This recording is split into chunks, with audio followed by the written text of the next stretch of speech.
Hi there, welcome back to Not Another Budget. I'm Nicole, and on this channel I'm attempting to cash budget my way out of debt and fix several years of financial misbehaviour. And if that's something you're interested in following along with, please don't forget to stick around and check out the other content that I have created for you on this channel. Now, today I want to talk about how I manage my spendy nature. And spendy was sometimes literally the budget line category. Now it's spending. But as someone who is a spender who derives an awful lot of dopamine and enjoyment out of spending money on big things, little things, and all the in-between things, that can come into conflict with a budget. And I do acknowledge that. And sometimes that has been the reason why I have even failed to start budgeting in the past. But I seem to have really reached. I'm going to struggle with words today, guys. I am tired. I've been working on APGCE assignment. I have another 750 words to go, but I thought I would release a video for you anyway. And I'm just going to work through the night and get that done. But because I'm tired, my words may not come through properly. So thanks for bearing with me. I wanted to talk about how do we reach that equilibrium. And the way I do that is I use wish lists. Basically lists. And this is something you can do as well. If you are of a spendy nature, even if you enjoy budgeting, and I do for the most part enjoy the process of budgeting. I like the research, I like crunching up the numbers and looking at different possibilities.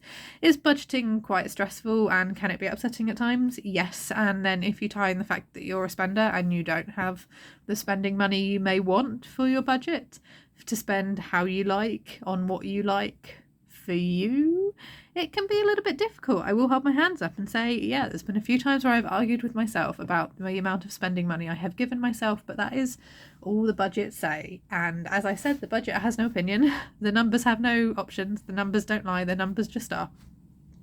And there have been times when I have not been able to afford or buy or do a thing that I really want to do. But the way I manage that, and the way I manage my ever impulsive list of I want, I need, I must have the whole blot of the whole thing, is I have something like this. This is my pad. And there's lots of different categories to this, so I'll show you in a second.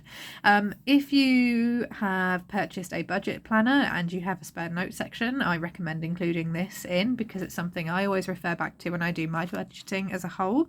If you like using digital only, then an app or a Google Sheets document that you can kind of keep as a live working feed. What else can you use? You can use a spiral pen and paper. You can use post-it notes. I use this. I bought this for £2.50 off Vinted. It's a used paper chase product which had a few sheets taken off, but I split mine into 4 categories. I have an urgent, a need, a want, and a dream. And here's why it's really important that actually you do need to write down and kind of keep track of all of these, particularly if you're a spender and you know that how you prioritise your personal spending money is a little bit of an issue for you. And here's why. Let's go to urgent. Urgent is empty at the minute. There is nothing urgent I need this close to Christmas. And if I look at my overall spending priorities, I have got Christmas things to buy for. I've got Kat, who has had a budget increase of £60 a month to £300 a month nearly because of his needs. And I also want to hold off and see what I get for Christmas. So I have nothing urgent. Okay. But then I go to need. Now need, said cat is causing chaos. Now here's the thing, a need can become urgent. So at the minute, I need rendering markers, fine liner pens and teaching books. I don't need these now. They're not urgent. But come January, when I'm back at school, these are going to be on the urgent list, as in these are the first things I need to spend on my spending money on before I consider anything else out of this little spending category. There's a week and a half left of the school term. There's no point me buying these things now. I've got nothing planned in that's going to require these tools. So I'm not going to worry about adding these to an urgent list. But come January spending, and the cat is being a menace today. He is being a menace. He is realizing that he is permanently grounded and he is not happy about it. Come January, this need list is going to be urgent. So I know that when I come to sorting out my January spending money, or if I look at my big student loan payment coming in, I might need to take some of that to get this list sorted. That's a need. Okay, I know I'm going to need these sooner rather than later. A want, well, I want a gaming computer and I want a spa day weekend, but I don't need one and they're not urgent. And that's a very much a case of like, we might get to this at some point. Like, you know, we might get to this. I might end up needing a spa day, guys. You never know. That want may become a genuine need, but that's where it's really clear for you to define what are your wants and what are your needs. And I think they're going to be quite unique to each individual people. You are an absolute... I'm just going to show you what's going on. I'm just going to show you what's going on.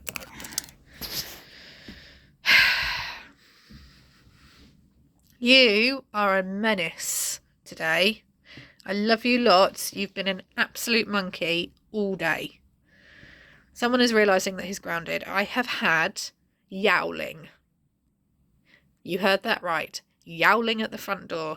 This one's been acting like he's been murdered all day because I won't let him go outside and play in the wind and the rain. So that's been a problem.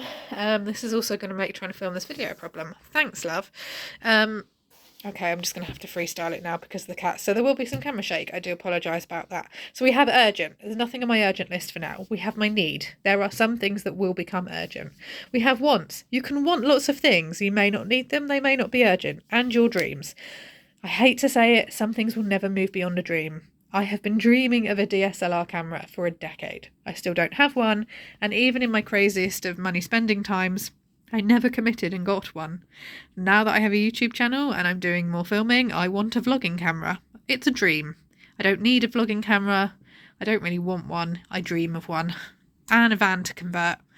I dream of a van to convert, and the amount of times I've gone looking for vans that are like £1,000 to £2,000 on eBay and gone, yep, I can do that thing. No. Some things will just stay as a dream, and if they're very, very lucky, they might make right up to once. But that will be all. But the key thing is that actually I have a tiered system which at the minute is working for me. But it does work in conjunction with my budget. Something can't go on to urgent if it's not affordable. And if it is affordable, it really does need to be a genuinely urgent thing. There is no point in a thing being urgent if I don't have the money for it. It's going to be a want, let's be real. Because I could sit there and go, a gaming computer is urgent because I like my PC gaming. It's not. Priorities. But equally, if you've got a large amount of disposable income, you've paid off your debt, and it's just managing that so that you're not consistently overspending each month, then hell yeah, put your super expensive thing down as urgent or needed if you know that you can afford to do it. But that's the real key difference, is know that you can afford to do it.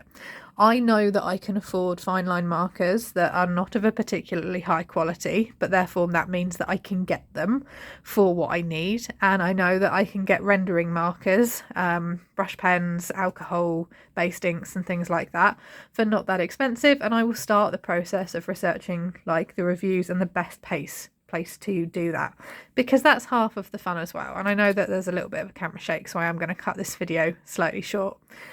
I wanted to come on and talk about this because I am avoiding doing a PGCE assignment, so you guys are all now complicit in that. Well done. And equally, I didn't want to talk about financial stress, which is another video, which I'm going to need to film because I'm feeling financial stress, which is fine. It's completely fine to feel financial stress, but yeah, not today. I've had my head buried in theory books and articles and more assignments than I care to think of are due this coming week. So I and the stroppy cat, who we love dearly, but he's an absolute stroppy little monkey today, are going to leave you with just that little bit of a thought. If you feel like you are of a spending inclination, try setting up a spending wish list and see how you get on. You never know, it might actually be a good, worthwhile thing for you to look at.